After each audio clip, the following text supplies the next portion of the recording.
Brandon, what'd you make of David Culley's comments? Both of them.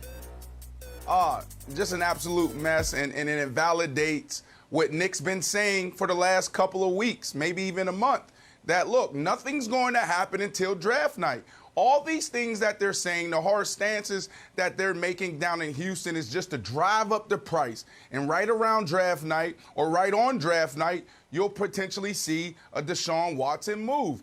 That's what it said to me watching this. You know, he goes on to Huddle and Flow with the seasoned vets, the reporters, and he should have known better. You got Jim Trotter over there. You got Steve Weiss over there. Like, these guys they're not there for you. They're there for the hottest story. The hottest story is Deshaun Watson. And he got so comfortable that he actually gave them the blueprint. Like, yeah, not right now. Like, he's our quarterback right now. And then what happened? Because you asked the question, you said, something happened. Well, Nick Caserio came down and said, this isn't the Patriot way. That's not how we do things. Keep things tight, keep it inside, and continue to stick to the strategy. And that's why, Nick, he went out in the press conference, and then he changed his tone, his body language. You saw how uncomfortable he was. But I'll tell you what, right. You were right, buddy. It validates everything you said, resident GM.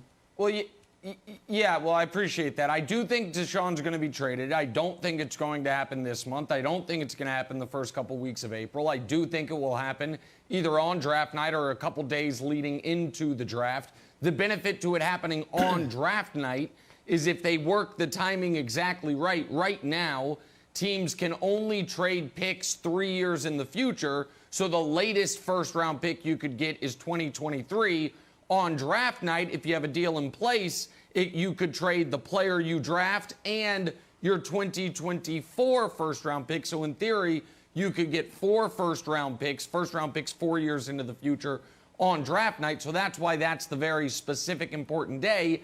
And I do feel for David Culley in that, on both sides of it. First of all, with respect to David Culley, who I'm rooting for, one of the reasons he got this job after 40 years of waiting was because it is such a difficult job because of the Deshaun Watson situation. So one of the reasons that he was able to get the job was because a lot of people didn't want to have to deal with moments like this. Now, Trotter and Weiss, and I don't know Steve very well, but I know Jim very well, and I have massive respect for both of them, they did exactly what Brandon said. They made David Culley feel so comfortable, he was very honest. And in the media, we ask guys to be honest, but we don't often reward honesty. But he was also, I thought, Wilds, a little more honest than we normally hear, even in the press conference when he was trying to clean things up. When he said something, he's like, guys, he's the only quarterback we have under contract. Like, of course he's our starting quarterback. He's literally our only quarterback. And so it does give you a window into not only what the Texans might do down the road, but how blindsided, whether they should be or not, they must have been when Deshaun made it clear he wanted out. Because there is no good plan B from Deshaun Watson, but they don't have any type of, if Brady leaves, at least we have Stidham. They don't even have a Stidham in the building. And so I do think they're in a very rough, it's bad. They're in a rough spot, and I think Culley just put a voice and a face to it. Yeah, well, he did a better job than I would do, because if I'm just 100% honest, you're like, what do you think about Deshaun Watson? Like, he's probably out of here, guys. Let's just be honest. He's never going to put on a jersey. I'm excited for Tua, though. Like, what? Because every other coach gets a chance to just tell the truth and look forward. And poor David Culley has to be in the rear-view mirror. He's only been on the job for a month. We go through the other coaches, Brandon. Robert Saleh's is like, yeah, we got a bunch of picks. Oh, I got a bunch of cap space. Who knows what's going to happen? And Sirianni's like, yeah, Jalen Hurts, you hear? He's going to be our quarterback. Urban Meyer's at Trevor Lawrence's pro day. He's having a ball. Brandon Staley's got Justin Herbert. Who knows what the ceiling on him is? We got Arthur Smith. It's like, yeah, Matt Ryan could be pretty good. I just saw an old guy win the Super Bowl. And we were like, remember we lost a game by actually scoring against the Lions? Maybe if I stop that. Dan Campbell, hungry for when he's not eating kneecaps, gets to see what Jared Goff can do. But poor David Culley, just got to sit here and sort of like try to thread the line on you know, the truth versus like the subterfuge versus, you know, trying to drive the price up. But here's the thing, Brandon, when you talk about driving the price, Nick Caserio, who is like the draft guru from the Patriots, has nothing. He's got nothing. He's got nothing in the first round. He's got nothing in the second round. And next year he's got one pick. So look, these are the two teams. And unfortunately, I do not think it's the Jets. I think it's some combination of these picks for the Dolphins and Tua going over to Houston. It's odd that I know the calendar, Nick, that we have to kind of play it out like this. But I'm expecting a move to the Dolphins on draft night. Is that what you see? Well, I think it's going. The Dolphins make a lot of sense. I don't know if the Dolphins are as out on Tua as everyone seems to believe. Maybe I'm just holding on to hope that Tua gets a fair shot there. But I do think he gets moved. But I've got something I want to ask Brandon, which is on topic but a little different. Which is, to me, Brandon, I've said for a long time. Now, I've obviously never played and I haven't coached, so I haven't been in the locker room. But I think the media overrates distractions.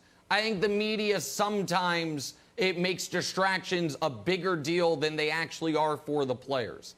This would be an instance, Brandon, where I do not think you could overrate the distraction. If they don't trade Deshaun and he's not there, I feel like your season would be dead on arrival. New coach, a lot of new personnel on that team, and if you show up to training camp and you're playing and practicing and talking to the media and Deshaun's not there, as a player, would that be a tenable situation at all? Hell no. I mean, it's the same thing we saw play out in Houston on the basketball side, right? You know, they're like, we're willing to get uncomfortable. We don't want to set a precedent where guys can just say they want out and we're going to let them out. And then all of a sudden, when it starts trickling down into the locker room and it starts getting toxic, that's when guys are like, you know what? We can't handle this anymore. So you saw that in Houston with James Harden. You saw guys Boogie and everybody's wall start saying stuff in their press conferences. And then what? The next week, trade it. Boom, just like that. Just imagine what's going to happen in that locker room. In the offseason, you have almost 90 guys in the locker room. And then you start, you know, weeding through that and getting that roster down to 50-something guys on the team. And those guys are paying attention. They're looking at this. So right now what you're going to have is this team in limbo for months. And you don't want that. You want to be able to just draw the line and say, look, this is where we're at right now. These guys in this locker room, we're going to go get it done with them. We're going to rebuild, or whatever you call this thing, rebuild, retool, whatever it is, you got to go into that. But the next 3 months, if you keep Deshaun in that locker room, you're going to have other guys come in and say, I want to trade. I don't want to be a part of this mess. So you may lose some guys that can really push your franchise forward in the next 3 years. And, Brandon, you said rebuild, retool. There's a different word I would use. The Houston Texans were the last expansion team the NFL has had. They're about to be an expansion team again. Wilds, you just showed it. They don't have a surplus of picks. They have one player on the roster that has real value, like A+ value, and they are going to be starting from scratch. It's going to be like the year 2000 all over again. We have a new expansion franchise, Jenna. It's the Houston Texans again. Thanks for watching. Subscribe here to get the latest from the show. Also, be sure to check out more of the best clips from First Things First, or go watch a few segments from our other shows on FS1.